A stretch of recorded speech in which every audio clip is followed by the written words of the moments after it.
भाजपा की जो सरकार है ये गुंडों की सरकार है। एक तरीपार हमारे देश का गृह मंत्री है, जिसे देश का जो हाईकोर्ट, गुजरात हाईकोर्ट ने खुद कहा है कि वो समाज में रहने लायक नहीं है, लेकिन ये डेमोक्रेसी है और ये हमारा देश का संविधान ही है जो एक तरीपार को जनता के मत से आज संविधान के अंदर दाखिल होकर गृह मंत्री बनने का मौका दिया है और उसी संविधान का अपमान कर रहे हैं। ये पहले बात तो ये जो अमित शाह का बात आप लोग कर रहे हैं, कहाँ मयूर पंक्षी है और कहाँ कौवा है। ये मैं दावे के साथ कर सकता हूँ कि जब तक इस देश में अम्बेडकरवादी रहेगा तब तक अमित शाह जैसे हजारों अगर आ जाए तो भी बाबा साहब का संविधान खत्म नहीं कर सकते।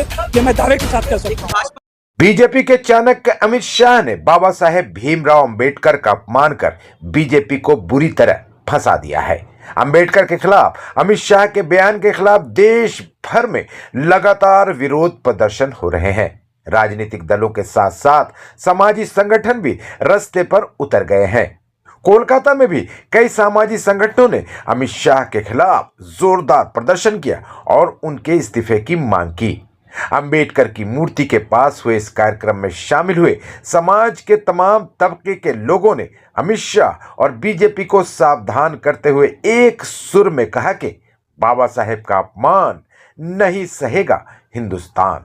जिस तरीके से ये देश में जो सरकार है उसके गृह मंत्री अमित शाह ने जिस तरह से अंबेडकर के नाम को बेहुरमती से लिया है, ये बर्दाश्त के लायक नहीं। क्योंकि हम लोग जिस जमहूरियत में रहते हैं, यहाँ पे संविधान को सामने रखकर शपथ लेकर ही सरकार बनाई जाती है और सरकार बनाने के बाद सरकार के मंत्री देश के संविधान के फाउंडर बाबा साहेब अंबेडकर के खिलाफ जिस तरह से बोले, इसके खिलाफ पूरे देश को इकट्ठा होने की जरूरत है। क्योंकि संविधान ही हमारे देश का नींव है, हमारी जमहूरियत का नींव है, हमारे सेकुलरिज्म का नींव है, डेमोक्रेसी का नींव है। और उसके लिए जो कांग्रेस लड़ाई कर रही है और जो दीगर पार्टियां हैं सब लड़ाई कर रही है। हम लोग सब एक ही मांग के साथ सामने हैं कि अमित शाह को माफी मांगना होगा देश की जनता के सामने। बुनियाद बातें हैं, अगर इस तरह की बातें जो उछाली जा रही है और एक झूठा एफआईआर करके सिर्फ मुद्दे को भटकाने की कोशिश की जा रही है। और मुद्दा क्या है कि संविधान पर चर्चा होना चाहिए। देश को जो लोग बेच रहे हैं, आज अदानी के हाथों देश बिक रहा है, उसको बचाने के लिए उस पर चर्चा होना चाहिए। अदानी पर जो दूसरे मुल्कों पर कार्रवाई हो रही है उसके बारे में चर्चा होना चाहिए। इन चर्चों को ताकि नहीं किया जाए, मुद्दे को भटकाने के लिए आज ये सारा झूठा मुद्दा सामने लाया जा रहा है। झूठा एफआईआर करके राहुल गांधी के बारे में इस तरह उछाला जा रहा है। और कुछ जिस तरह सदन में देखा गया, आज से इससे पहले कभी नहीं हुआ जिस तरह सदन में आपसी धक्का-मुक्की हुई और हिंदुस्तान का चेहरा देखने को मिला। तो भाजपा की सियासत है, उसको लेकर क्या कहते हैं? देखिए, एक होता है कि भाजपा की जो सरकार है ये गुंडों की सरकार है। एक तरीपार हमारे देश का गृह मंत्री है, जिसे देश का जो हाईकोर्ट, गुजरात हाईकोर्ट ने खुद कहा है कि वो समाज में रहने लायक नहीं है, लेकिन ये डेमोक्रेसी है और ये हमारा देश का संविधान ही है जो एक तरीपार को जनता के मत से आज संविधान के अंदर दाखिल होकर गृह मंत्री बनने का मौका दिया है और उसी संविधान का अपमान कर रहे हैं। और ये अफसोस के साथ कहना पड़ता है कि देश को अभी भी इस मुद्दे को जो लोग भटक रहे हैं हिंदुत्व के नाम पर या फिर मंदिर और मस्जिद के नाम पर, या जो नाइत्तफाकी फैलाई जा रही है, इसको समझने की जरूरत है कि ये लोग आज सरकार नहीं चला रहे हैं, बदलते पूरे देश में एक डिक्टेटरशिप कायम करना चाह रहे हैं, गुंडा राज लाना चाहते हैं और इसके खिलाफ तमाम देशवासियों को इकट्ठा होने की जरूरत है। कि जिस तरह से राम मंदिर का मसला खत्म हो गया और भाजपा के पास कोई मुद्दा नहीं रहा, इसलिए अब राहुल गांधी को टारगेट करके एक मुद्दा बनाया जा रहा है। नहीं, सिर्फ राहुल गांधी को नहीं, राहुल गांधी क्योंकि आज देश के एक नेता है और राहुल गांधी पर आज पूरा देश का ऑपोजिशन जो है उनकी तरफ निगाहें उठाए हुए देख रहा है कि राहुल गांधी हमारे लिए क्या कर रहे हैं। आज राहुल गांधी पूरे देश में संविधान के लिए, डेमोक्रेसी के लिए और सेकुलरिज्म के लिए एक मजबूत ढाल बन के खड़े हैं। इस ढाल को तोड़ने की कोशिश बीजेपी कर रही है और पूरा देश राहुल गांधी के साथ है। इस राहुल गांधी की लड़ाई में हम सब शामिल है, देश की लड़ाई में हम सब शामिल है। देखिए, पहले बात तो ये जो अमित शाह का बात आप लोग कर रहे हैं, कहाँ मयूर पंक्षी है और कहाँ कौवा है, ये दोनों को मिलाने का कोई जरूरत ही नहीं। पहला बात तो यही है कि अदानी से मोर घुराने के लिए ये अमित शाह का नया एपिसोड है। क्योंकि अदानी ने के लिए इतना जो प्रश्न उठ रहा है, राहुल गांधी खुद बोल रहे हैं, हम लोग का पार्टी का नेता है, एलओपी है, जो हकीकत है ये प्रश्न का उत्तर क्यों नहीं दे रहा है, पार्लियामेंट में नहीं दे रहा है, कहीं पे भी नहीं दे रहा है। तो इससे पता लग रहा है कि ये डरा हुआ है और डर के मारे ये पार्लियामेंट में ऐसे आप सब बोल रहे हैं। ये क्यों रेजिग्नेशन नहीं दे रहा है, यही तो प्रश्न है आज का दिन में। हर एक जो पब्लिक है वो यही मांग कर रहा है, इन लोग को रेजिग्नेशन देना चाहिए। বানানটা একটা ভালোভাবে লিখতে বলো, তাহলে ওনাকে 10-এ 10 প্রাইজ দেবো। কনস্টিটিউশনটাকে লিখতে বলো, ওটাই লিখতে পারবে না। তারপরে যাবে ভীমরাও আম্বেদকরের কাছে, তারপরে যাবে কনস্টিটিউশনের বইয়ের কাছে। এর মানেটাই বোঝে না। মনুবাদী চিন্তাধারা, মাথাটা মনুবাদী চিন্তাধারা বাইরে বেরোতে চায় না, মাথাটা একটা জায়গায় গিয়ে আটকে আছে। তাই আজে বাজে কথা বলতে হবে। আর্টিকেল 19, আর্টিকেল 21 বদলাতে হবে। নিজের মতন করে আদানি পুষ্ট কনস্টিটিউশন ভারতবর্ষে তৈরি করতে হবে। দেশের সমস্ত তোমার পোর্ট থেকে শুরু করে বন্দর সব দিয়ে দিতে হবে।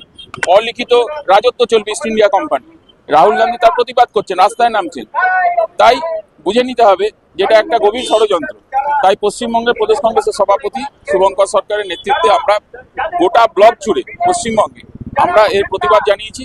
এবং আম্বেদকরকে স্মরণ করে শুধু নয়, তাকে সামনে রেখে, তার ছবিকে সামনে রেখে, কনস্টিটিউশনের বইকে নিয়ে আমরা কলকাতা শহরে একাধিক জায়গায় মিছিল সংগঠিত করেছি। ভারতীয় জনতা পার্টি মানে ব্রিটিশ জনতা পার্টি।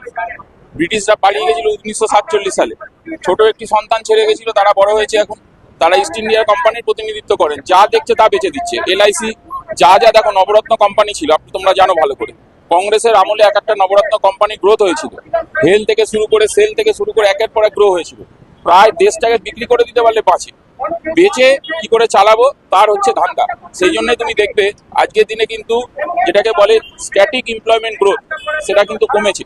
এবং তার থেকেও বড় কথা, পার্মানেন্ট এমপ্লয়মেন্ট কোনো জায়গাতেই এখন দেখা যাচ্ছে না। তার মূল কারণটাই হচ্ছে বিক্রি করে দিয়েছে।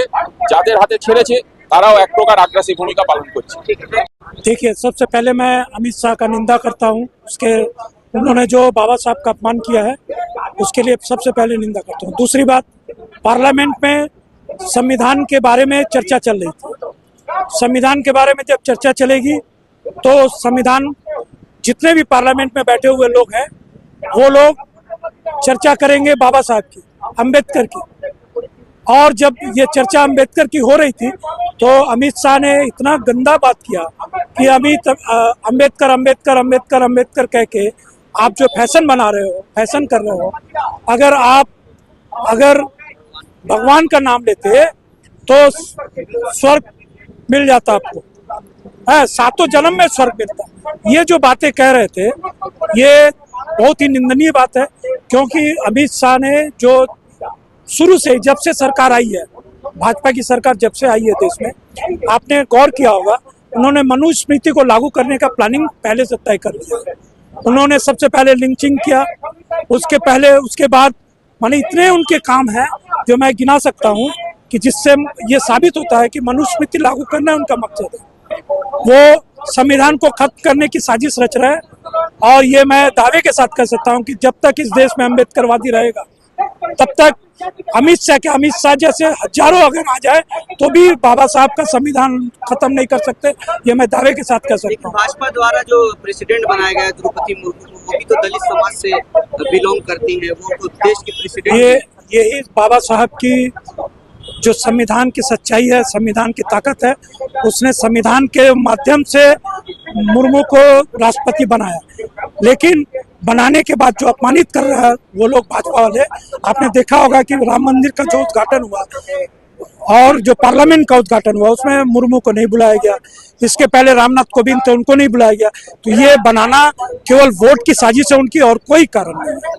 थोड़ा परिचय बताओ। मेरा नाम राम बच्चन है। मैं स्वराज इंडिया का जनरल सेक्रेटरी हूँ वेस्ट बंगाल